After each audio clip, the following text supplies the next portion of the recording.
Hi, my name is Stephanie Jarvis and I'm your mushroom mentor. Today is an interesting twist on mushroom cultivation. We're going to make a scrubby with my sweet granny Ruby from Texas. She's 94 years old and she knows how to make scrubbies. Now, if you know all about or some about or part about growing mushrooms, then you know there's a lot of cleanup that you want to do. And when you're using stainless steel products, they can scratch. So you want to use products when cleaning them that won't scratch. And sometimes things get stuck to bottoms of things and need to get off of things and you got to scrub them. So these scrubbies is a particular type of tool that you can get at your local hardware store or fabric store. Really rough tool, not the soft kind you use in a wedding dress. Anyhow, my grandma's going to show you how to knit a scrubby.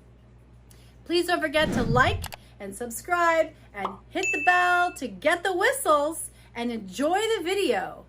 Now, if you really like my videos and you want a 15-minute free consultation, please reach out. All right, enjoy the video.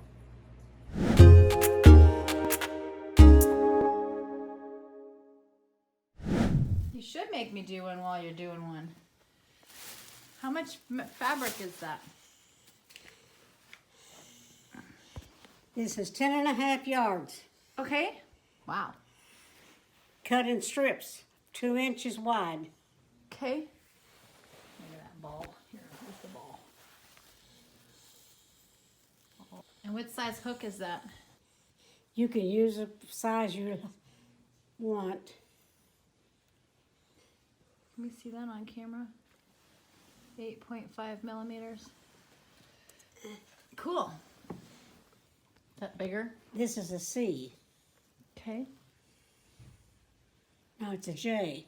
Sorry. Oh yeah. I'm blind, honey. You're not totally blind. That's a big hook. Okay. What kind of tool is it?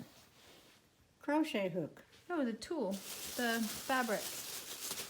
That is, it's a,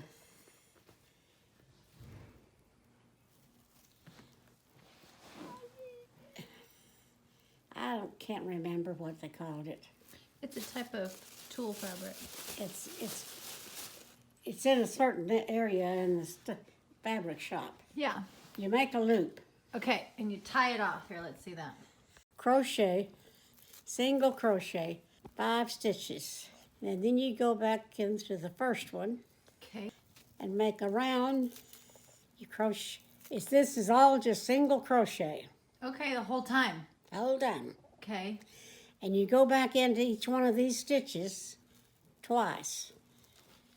Each stitch twice, okay. See, I've got 2 in that one. And I'm going to have 2 in this one. That's why you try to make the loops to begin with big enough to get your hook in. And you don't make it too tight. The looser you make it, the better it is. Did you see what I did? What'd you do? I went into those and pulled it out, and so that makes 2 into that one. Now then it's 2 into this one. Okay. And 2 into the next one. That'll make a total of 10 stitches around because you had 5 to begin with. Mm-hmm. And you put 2 in every one. And the looser you make it, the easier it is to do.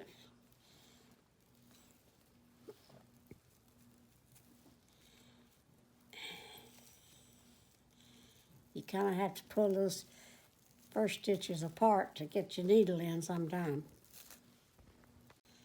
I think this is the last one. And then you see, this is the first one. So now you got 10 on the first 5. Yeah. So now you're doing the second round. Yep. You just did 1 into that, and you do another one into it. So you do, this will be 20 stitches, Okay. the second round. Because you do 2 into each of the 10. Well, if it's not getting too bundlesome, you just kind of use your head. Okay. And you'll learn more as you do it. Right. That's why I wanted you to make one at the same time I was. Well, I'm filming. I'm making us a video. You're what? I'm making a video. This is going to go viral. Granny Gopher Hunters. Sometimes I just make one stitch in one because if it's getting kind of wobbly, you don't want it to get too much. So once in a while I just make one stitch, one single crochet. Okay. Then I go on and start on another two. Just kind of spreads it out a little. Don't make it too bundlesome. You just kind of feel your way if you think it's getting too. Let's see it. Looking good. Huh? Looking good. Look at that scrubby. It's coming together. This is like magic. Crochet magic. So sometimes I see you have one loop on the needle and then two loops on the needle. Well, And then you pull it through the two loops. yep. See right back there, I just did one. See, I'm just going to put one now because it's getting kind of Bunchy. bunchy. Okay. I've got to find the end where I started. It's in the middle. Right? I know you started it back here, but Where's the beginning of the next row? you kind of keep going until you get it as wide as you want? yep. Okay. You just kind of, every once in a while, do two in one after you get out here this wide. See, I did two in that one because you've got to have it round. So you don't always use all 10 yards. Sometimes Sometimes. Okay. 10.5 yards. 10.5 yards. Okay.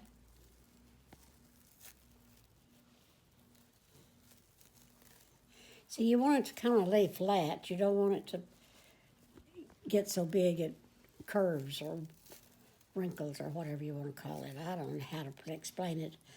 Makes sense, because it'll start kind of closing up on itself and getting a weird shape. What's the best way to clean your scrubby? I like to put mine in the dishwasher. On the top shelf, put them over the spokes. Mm-hmm. Oh, yeah. Stick So it on the it'll- spoke so it stays open. So it doesn't go down in the drain. Oh, well, of course, yes. Because the water will make them flip around. So if you put them over those, Where you put the glasses. yeah. Yeah. I usually stick mine in the silverware cup thing. It's better if you put them over the spokes. Okay, that makes sense. Okay. Are we big enough? Oh, yeah. That looks good. That was quick.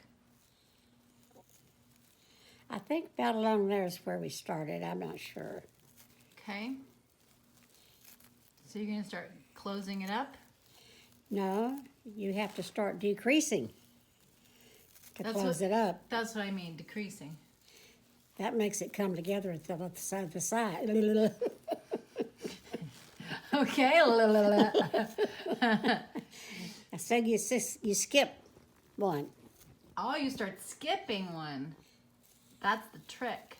and it's all just single crochet. Okay. If you get you a book and learn to crochet, that'd be the best way to do it. Okay. How about YouTube? Huh? What if I use YouTube? YouTube. What's YouTube? That's how everybody gets all their information now. You're going to be a YouTube sensation here pretty soon. But you see how it's starting to curve? I crocheted those close together. I didn't skip one, but I skipped one there. See, that's a secret. When you learn how to do all this, you just do it like you want to. You get the feel of it, how it's going to go and everything, and you may crochet two together. Again. But see how it's curving in? Yeah, it's making like a bowl. Well, it's going to be spongy. Yeah. It's good. Don't you think it's just easier for Grandma to make them and you come and get them? Yes. But you're not going to be here forever, so I'm going to need to be able to continue on this legacy of gopher hunting and scrubby making. Oh, would you like some pecans? No, I'm good with the pecans. Thank you, though. You're good. Yeah, I don't need any pecans. You have pecans? No, I don't have a kitchen. I don't have any need for pecans. You know how to make a pecan pie? Yes, I do. I know how to make many, many pies. They won't take them away from you on the plane, will they? No, because I'll put them in my suitcase. I'll put the pecans in my suitcase. They're already picked out. So that's special pecans. They're perfect pecans. You're making like a basket. It's so cute. No, it's not a basket. It's going to be closed up. I know, but it's so cute. And it takes so long to do it.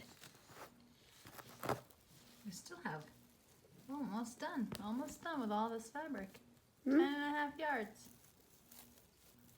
Well, this one's not quite as big as some I make, Yeah. but it works just fine. It's a good demo. Good demo. Yeah, you're doing a great demonstration, making a smaller one for the YouTube channel. We're gonna make a YouTube channel out of you. I'm gonna have to come back and film you doing something else. Picking out pecans. That's not any fun. That's hard work. So is shucking black-eyed peas with Grandpa all those years. What'd you do with the scissors in here? All right, so you cut that off. Just a little bit left. And I start out with this on the next one. So as you go, the bigger you make them, the less you have left. Right. All right, so now you got a knot, and then you tuck that inside. Yeah, you sure do.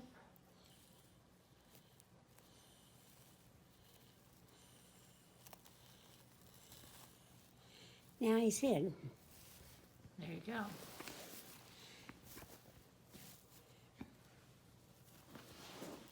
I made it pretty tight because I'm so used to doing it. But you may make them bigger. Look at that scrubby.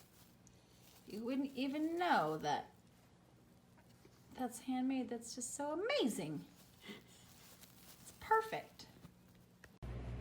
Well, I hope you liked that video, and I hope you know a little bit more about knitting scrubbies now. Now you can go and get the material, make yourself a scrubby, and clean your lab and clean your pressure cookers and the things that you use to, cultivate fungi. All right, go off and be a fungi and enjoy the day.